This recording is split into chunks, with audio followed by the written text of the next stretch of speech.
What's up?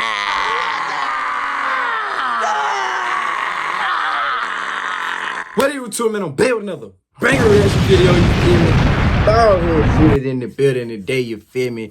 Low cut zooted in the building today, crispy cut zooted in the building. But hey man, we're finna go ahead and get into the Tommy G, the hunt for Chicago's deadliest serial killer. See what this vid here about, man. I'm ready to get into it. Tommy G videos be some of the most intriguing, interesting type of videos for me. They really, hey, I like doing the music content, but it's starting to grow up there and like, you feel me, whether I'd rather write to a song or a Tommy G vid, my nigga. But let's go ahead and get into it. Make sure y'all leave a like, comment, subscribe. You subscribe, click that bell for you, boy. I'd appreciate that, man. For sure. 50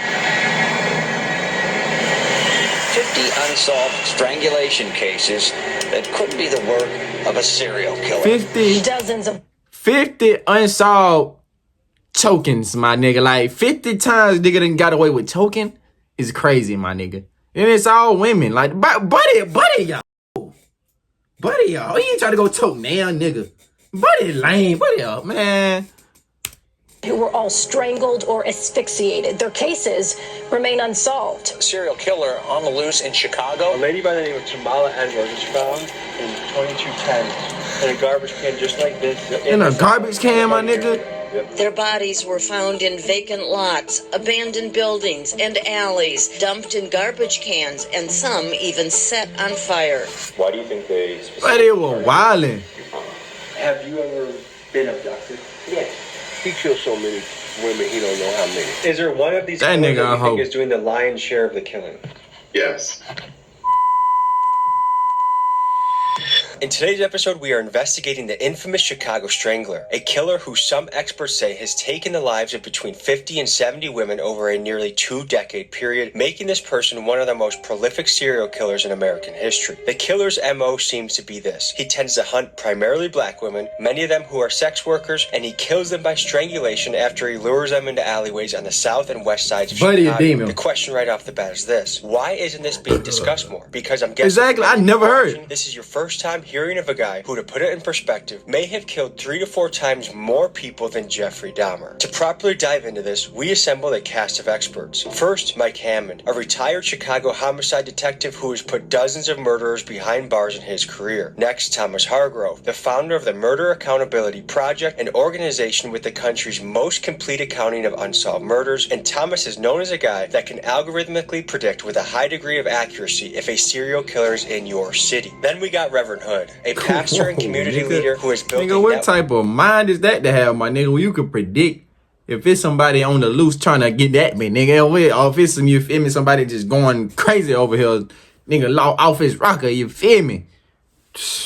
That's wild. But the fact that this nigga, that's what he doing, he going around doing that to women is crazy, bro. Like, that's some sick activity, my nigga. Supporting survivors of Strangler victims, and Reverend Hood, and I never heard about this, face to face to the guy who is the primary suspect of this all. Next up, Rabbi Ben Yosef, a community activist demanding justice for the victims, who takes it upon himself to bring us to some of the murder sites. And finally, we even speak with a family member of a Strangler victim and with Chicago citizens who live in the areas where the Strangler strikes. Let's get to it.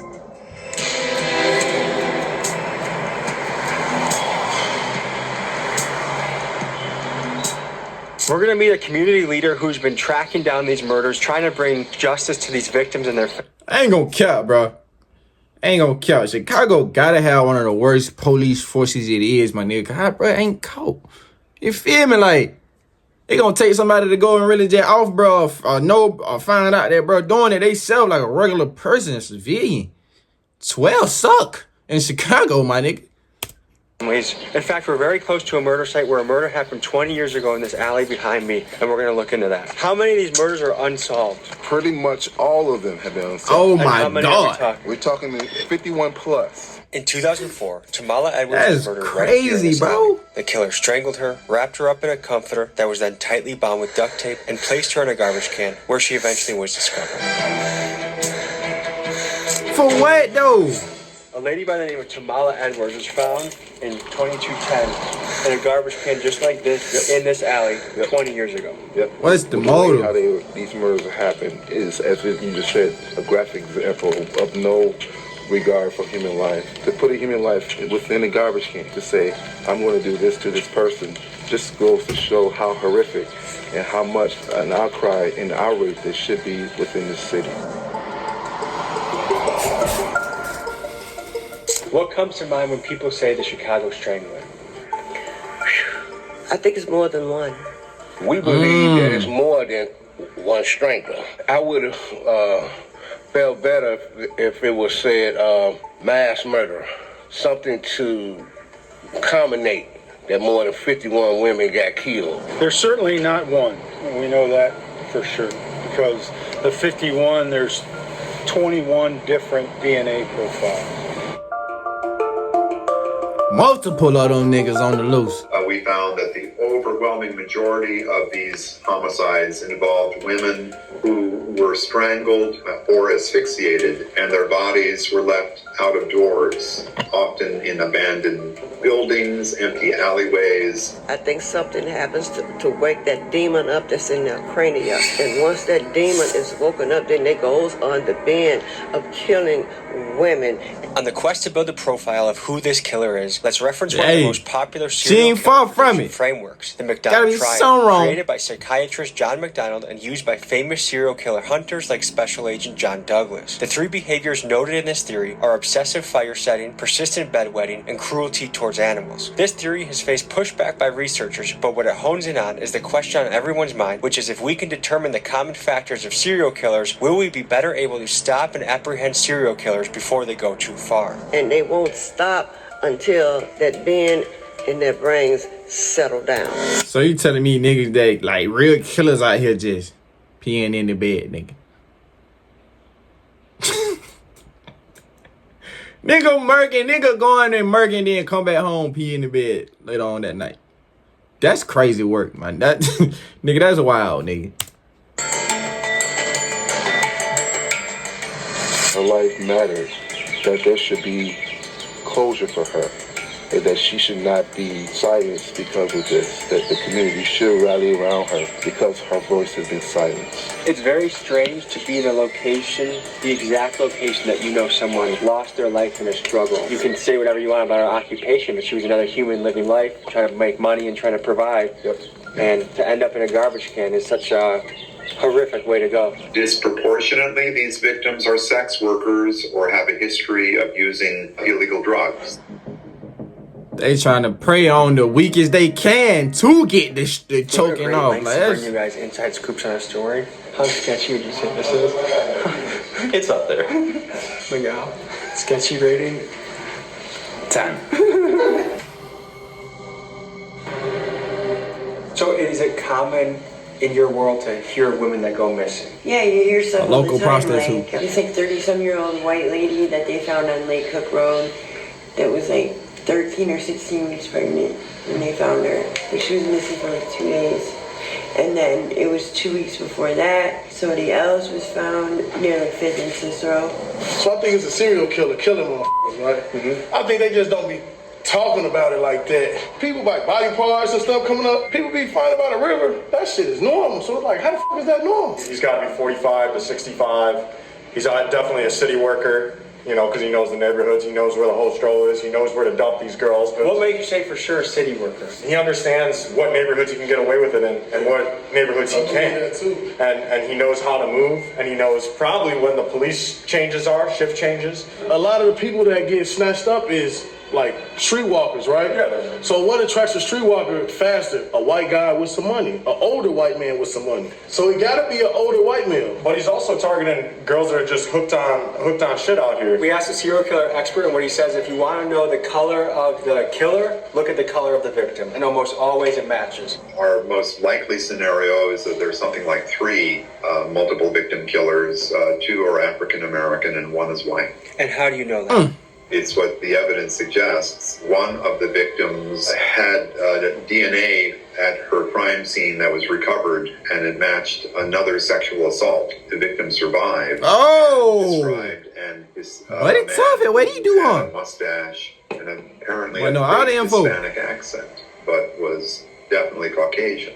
Have you ever experienced danger on the job? Yeah, so. But plugged in, they get him all the info. And then literally he would make you take your shoes off and it would be like dead winter. Like you'll have no shoes in the middle of dead winter trying to like get away. So it's a way to keep you under control in the car. I guess, so you can, yeah, exactly. So most lately, the thing that a lot of people have been doing is having you get in the back seat, and there's like the child safety lock will be on, so you can't get out. That's happened to you before? Yeah. Is that scary? Yeah. What do you do in that situation? It's like your heart sinks, like you just get that feeling. You're in the highest risk profession for getting a serial killer. Right. What does that make you think? It's a risk, but sometimes people are like, don't feel like they have a choice, so.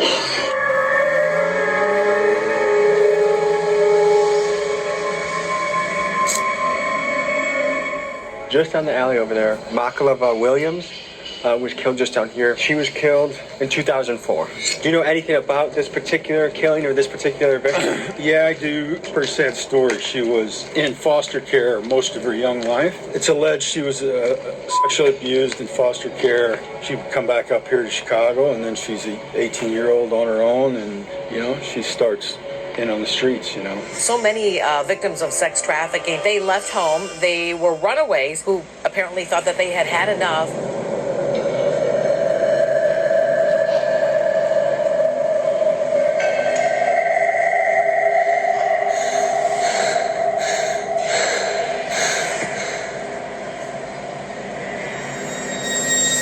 So this was 20 years ago, so this building may have not... Yeah, it was. This is much cleaner than it was then. This door was open, and she was actually found in a bag, like a duffel bag, like a laundry bag. It's almost impossible. You'd think looking at it, you'd get a body in there. Continue to fight for you and stand with you. And we'll do whatever I can to make sure your name is not forgotten. How do we bridge the gap that people want to work with police, people feel comfortable with police, police are more equipped to do their job? What do you guys think about some of those things? I don't think there's a disregard Police suck. For actors such as myself to work with detectives.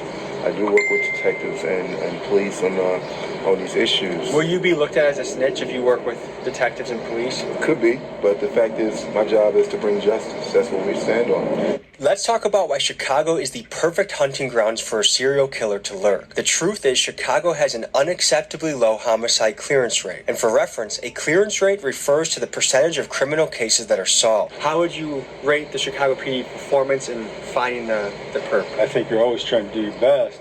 And you're trying to... No life has, to me and the people I worked with, no life has more or less value than another, because you're always talking to the victim's families, so you're trying to always do the best you can. Historically, Chicago's homicide solve rate has been concerning. In 2016, the city reported a clearance rate of just 21%, which is much lower than the national average of 60% at that time. In other words, 80% of the time, the murderer gets away. That is insane. The cycle keeps getting worse and worse. I told you, I knew it. 20, 30 years. I knew it had to be crazy. The police. Because of distrust. I don't see the Chicago... Niggas said 80% of the time niggas getting away. Knew I wasn't tripping when they getting out. Like I keep stressing the fact that the police gotta be bad, bro. 51 murders over the years and y'all ain't caught them, and it's supposed to be multiple people, my nigga. Anytime it's multiple people involved, you should definitely catch somebody in this situation. And that gonna lead to more of catching the other people. But my nigga, God, this is crazy, bro. Chicago gotta get together, my nigga.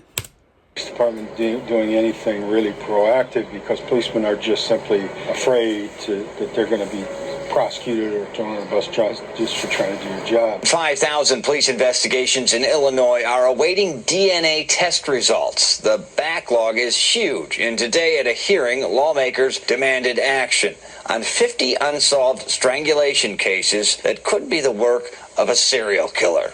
My theory is this: the Chicago Strangler has been able to remain undetected for so long because he operated in a perfect storm. First, his victims. He targets women in poor communities working vulnerable jobs like sex work. Sadly, the people he kills don't seem to generate the same uproar that a brutal murder of a suburban lady would. Next, he kills in neighborhoods that already have high crime, thereby allowing his crimes to blend in better due to the police being overloaded with cases to work. And finally, these neighborhoods are places where police trust is quite low, which leads to a general lack of collaboration of citizens willing to work with police and give them helpful information to help solve the crime. What do you guys think in the comments? Have you ever... It's wild, my nigga. Yeah. What was that like? What happened? So I guess there was like 3 brothers, and one of them kidnapped me and brought me back to like this house. I guess they were selling drugs out of because they had like the windows boarded up and, you know, nothing on the door. And literally kept me there. I was there 3 days, and just like the guy wouldn't leave, and I just had it, like I couldn't leave. Like I think I got McDonald's like one time, so he ended up leaving, and the door guy or person, whoever was working the spot, I literally just like threw the board and went flying. He started chasing me. There's like ice, middle of winter, no shoes, went flying down the alley. There was this car coming down the alley with this lady, and I'm like screaming like help me or whatever, and she just like kept going. They don't care, just leave the windows up. Like, Where I've talked to family members of the victims. You know, this is potentially a very painful moment for a lot of these people. I know when my pop died, I didn't really confront the grief for a long time. And I was challenged by a mentor of mine to journal about it, write it down. And it was a very painful process, but it also was very healing, revisiting the memories. And I think it was a big step in the recovery process of losing somebody. Like, I'm honored that they're telling us their story, because a lot of news outlets have reached out to them and they're talking to us. So I appreciate that. We're going to go in and visit them, and we'll see you inside. Hey, Tommy G tough for what he be doing, man. He be shedding light on a lot of situations that don't even, you feel me, get light shed on. And as far as from the homicide detective input thing, but the impact of the families, as Mike always tells you, know, and he's taking it to a whole nother level, but all detectives know we have to make those phone calls at 3 o'clock in the morning, and God bless you if you never had to make those calls or face-to-face, not even say calls, really face-to-face meetings for the most part and stuff, where you have to, you know, give this bad news to people and stuff. It's like, that's probably like one of the hardest parts of the job. Can you imagine this young lady, how her life trajectory has changed, you know, not having her mother here since she was 9 years old.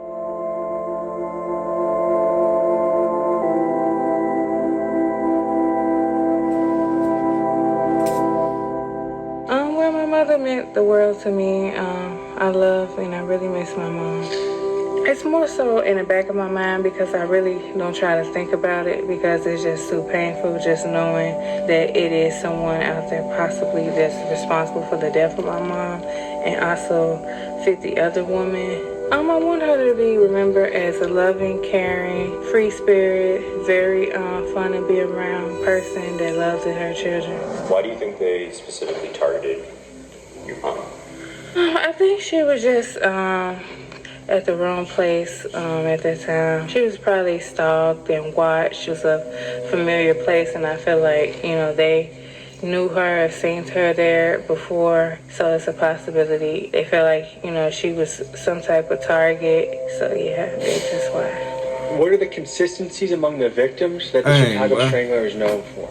Definitely strangulation. They have been known for body parts missing, torsos.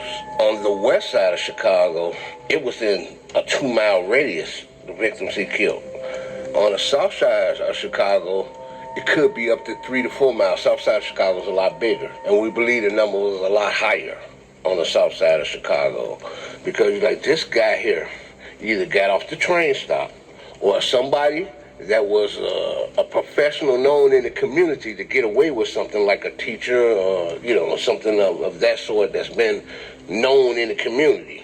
That's what gets me when I look at those deaths. So this person is methodical, and any gaps makes me think he was either in jail or the hospital. Serial killers should never be off the streets. They all should be locked up and the key thrown away. I don't think that there's no help for them. Teeny weeny component of a cell is buried in their cranium. And it is not going to go away unless there's some type of surgery that can be performed on those type of people.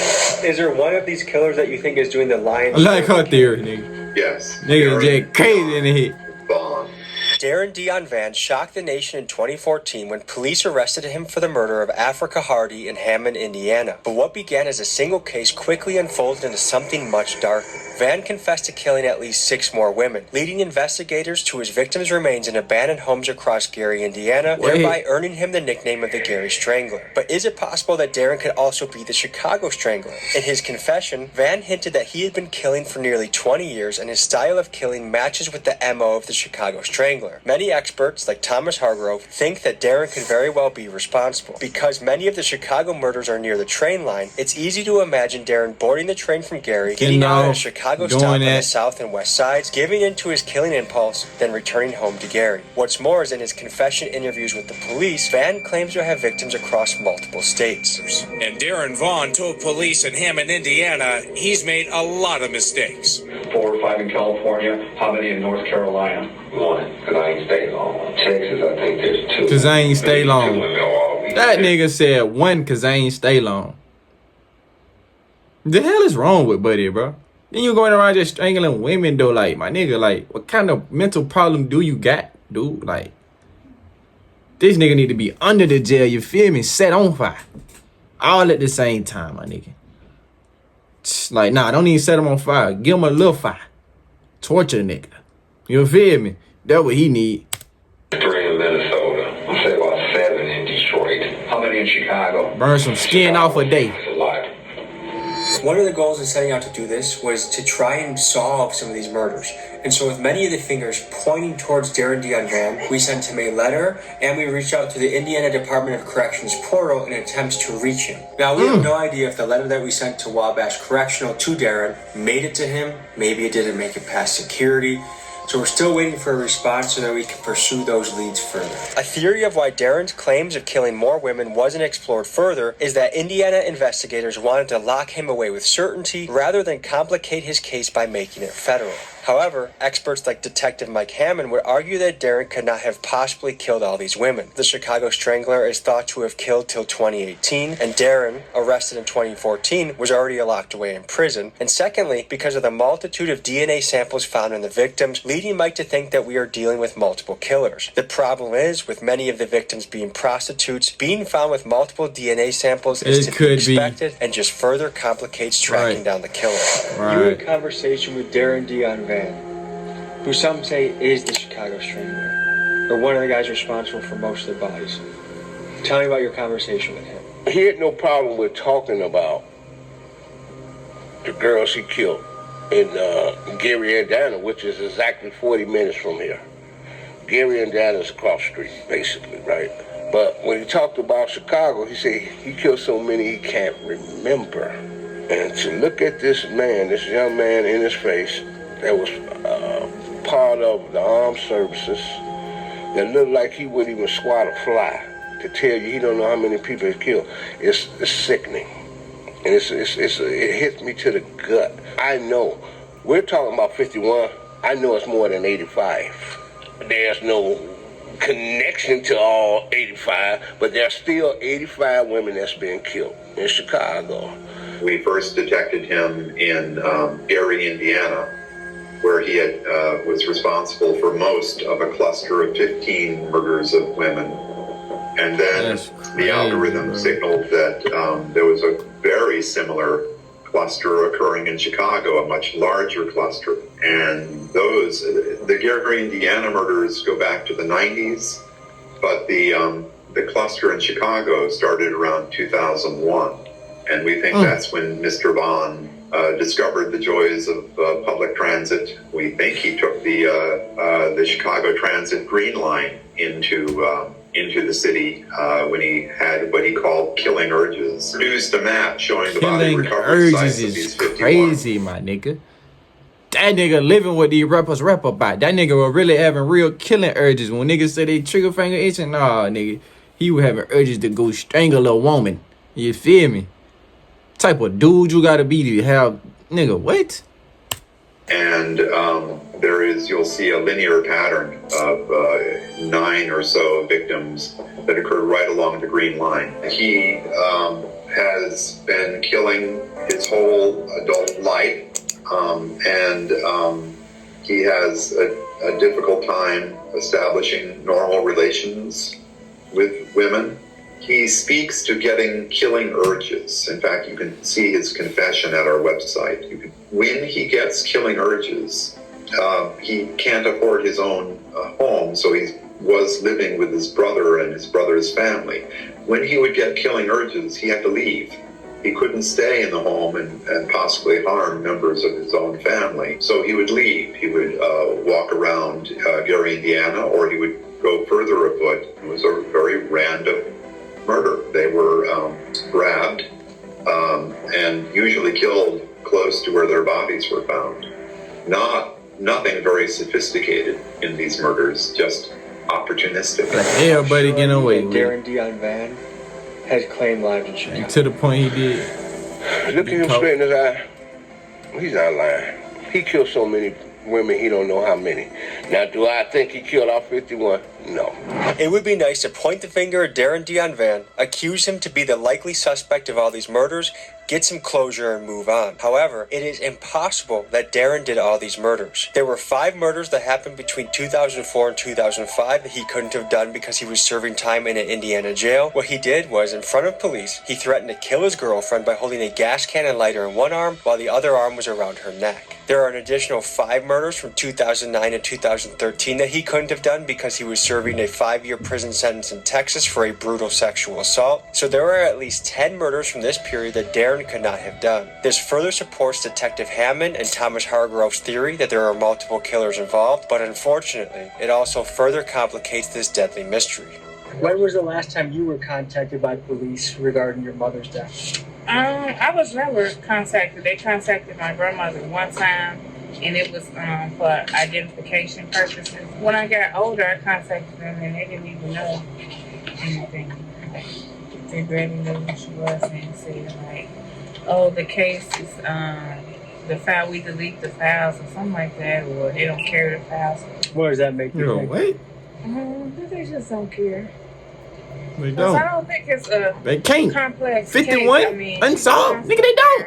Where she stayed, where she frequently visited and hung out at. So, I mean, I don't feel like it should have been hard to find out, you know what I'm saying, who done it, but at least, like, yeah, there's like some type of information as to what happened. I feel you, shout. This is a Suja Organic Wellness Shot. What's in it for you? High quality, organic goodness.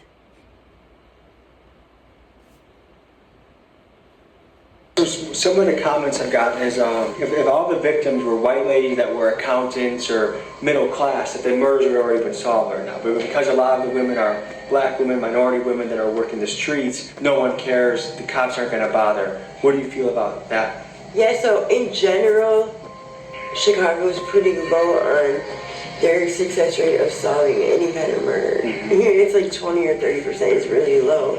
I don't think it's necessarily what color you are. It's just that they know that a lot of those people have like left their homes or whatever. Their families used to them going on binges, missing, you know, so no one will be exactly looking for them right away. So no one's really sure where they are anyways. Yeah, and like a lot of people don't have families, so if they were to die, who's gonna know anyway? You ever thought that your mom was got by the Chicago Strangler?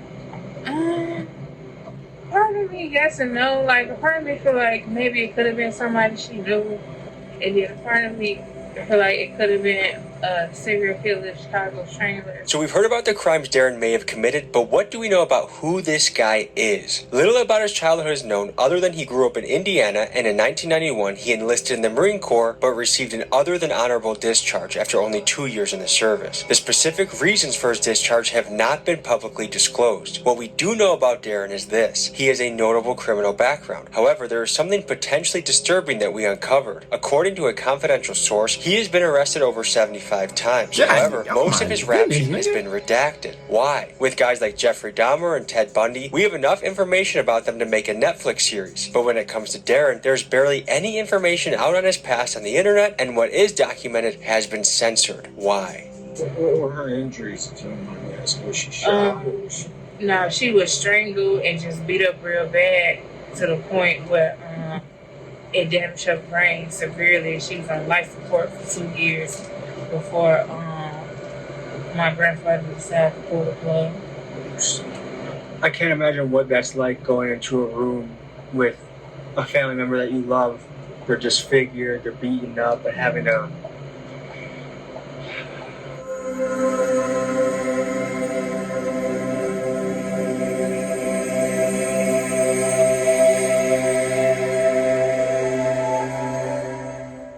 Kiana, so does this alley look familiar to you? Yeah, it does. And what's going through your head right now?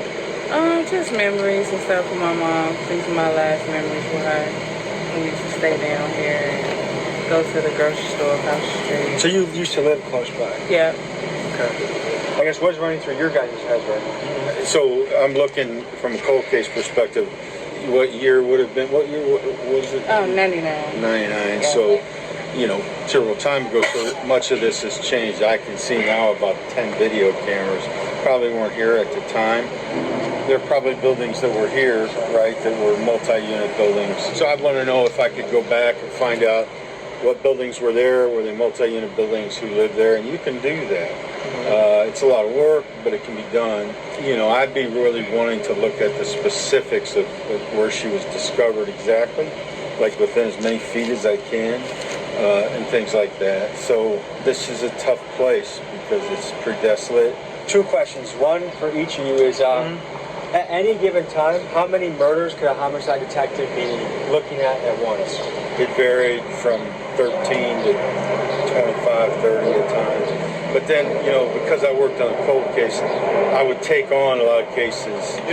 So there is a perception that if you're poor or if you're black, that the police don't care as much about the murder. As a black detective, can you give the other side of the table? Yeah, well, I get the other side of the table, and some of that is accurate, you know. So I'm not here, you know. I mean, I love the police department, you know. I mean, it's gas, but I tell Keep people it real, all the G. time, but I'm not a spokesman for the police department. I mean, you know, there's some dog asses on the police department. There's some dog asses at the post office why you didn't get your mail on time, you know. That exists in every line of work. The police just seem to be highlighted and spotlighted more and stuff, obviously, and you know, for good reason in some cases. I mean, does it kind of blow your mind that someone could potentially get away with killing 50, 60, 70 women and not get caught? Yeah, it saddens me because it's like, how can you take a job and, you know what I'm saying, not even care about doing it properly, and especially when it comes to, you know, human life and women. If you could say a message to the Chicago Police Department, what would you tell them? I would just tell them, like, if it's possible, take a second, you know, look, you know, I know you got other things going on and other things that you would do, but this is just important. If you could sit across from the Strangler, what would you say to the guy? Yeah, I would just ask, like, why? Like, took my mom away, like, and it's crazy asking that because it reminded me of a conversation I had with my dad when I was younger. When the person, you know, you feel like the person who did it, you know, do they deserve to die or whatever? And I was telling him, like, no, I don't feel like, you know, they deserve to die or whatever. And, you know, I was young back then and stuff like that. But I, you know, now that I'm older, you know, adult, you know, I kind of still feel the same way, you know. Can be me. I need them gone, my nigga.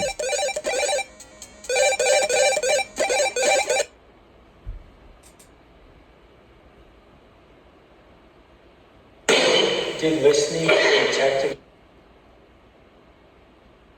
today change your perception at all? Yeah, I know they have a hard job to do, but, you know, I just still can't, I still hold resentment towards them or whatever because it is my mom, and I feel like they didn't do everything that they could have done to try to solve the case, and I feel like the case wasn't too complex. It was things that I feel like that could have been done that wasn't done, like, and I feel like they didn't care because of race. And Do you think closure would make you feel better? yes, closure would definitely make me feel better. It won't bring justice because my mom isn't here, but definitely just knowing, what happened and why, it happened and why they did this. Even if they say like, oh, I did it because I was high or something, I'll take that. I'd rather, have, partially something on the plate than nothing at all. Folks, the reality is there are still many cases, upwards of 50 to 70 women, that have not been solved. And our goal is to bring some closure to these cases. So if you have any connections to the Indiana Department of Corrections or ways of speaking to Darren Dion Van. Hey, man, I applaud Tommy G for that, man. Keep doing that. Keep grinding. Keep trying to, you feel me? Bring some light to this situation and hopefully, you feel me? Y'all kept with that, cause I ain't gonna lie. Nigga going around killing women is crazy, bro. Like, that's some of the lowest things you can do. Like, go choke a nigga, my nigga. I shouldn't say it like that. Go try to choke a nigga, my nigga, and see what happens. Nigga gonna get done the hell up. You feel me? Like, and then he going and strangle like women that's in situations that it could be easy to do that. You feel me? Like, but that's crazy. Make sure y'all leave a like, comment, subscribe. Let me know y'all thoughts about the vid, man. I'm finna go ahead and get up out of here, get to the next one. Peace out, my nigga.